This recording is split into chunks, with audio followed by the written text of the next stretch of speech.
ଏହି ଦେଶରେ ନବଜାତ ଶିଶୁର ନାଭିକୁ ଯତ୍ନର ସହିତ ରଖାଯାଏ। ଜାଣନ୍ତୁ ଏପରି ଅଜବ ପ୍ରଥା।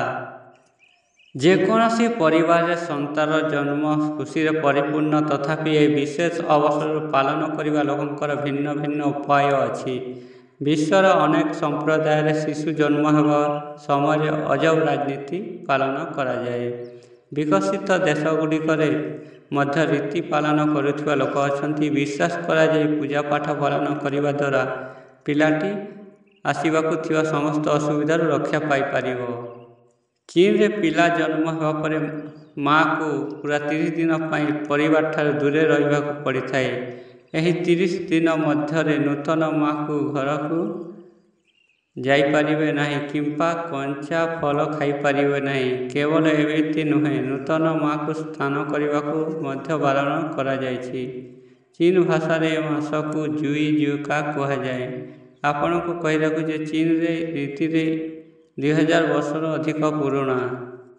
ଇଣ୍ଡୋନେସିଆରେ ବାଲି ଦ୍ୱୀପରେ ପିଲା ଜନ୍ମ ହେଲେ ଏକ ଅଜବ ରୀତି ପାଳନ କରାଯାଏ। ଏହି ବିଧି ଅନୁସାରେ ପିଲାକୁ ପ୍ରଥମେ 3 ମାସ ପର୍ଯ୍ୟନ୍ତ ଭୂମି ସ୍ପର୍ଶ କରିବାକୁ ଦିଆଯିବା ଉଚିତ ନୁହେଁ ଏବଂ କୌଣସି ପ୍ରକାର ଭୂମି ସ୍ପର୍ଶକୁ ଆସିବା ଉଚିତ ନୁହେଁ।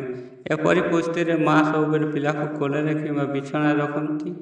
ଏହି ରୀତି ପଛରେ ଥିବା ବିଶ୍ୱାସ ଯେ ପିଲାଟିକୁ ଭୂମି ଦୂରରେ ରଖିଲେ ଅନ୍ୟ ଜଗତରେ ତାହାର ସମ୍ପର୍କ ଅକ୍ଷୁଣ୍ଣ ହୋଇଥାଏ।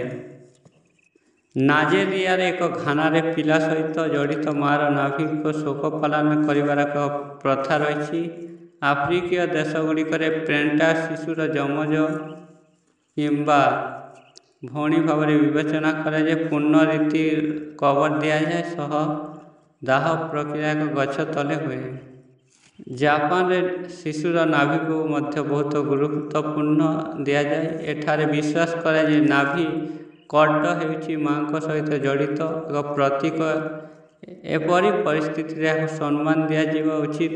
ଏହି କାରଣରୁ ପିଲା ଜନ୍ମ ହେବା ପରେ ନାଭିକୁ କୋଡ଼ରେ ଫୋପାଡ଼ି ଦିଆଯାଏ ବରଂ ଲକ୍ ହୋଇଥିବା ବାକ୍ସରେ ସଂରକ୍ଷିତ ରଖାଯାଏ।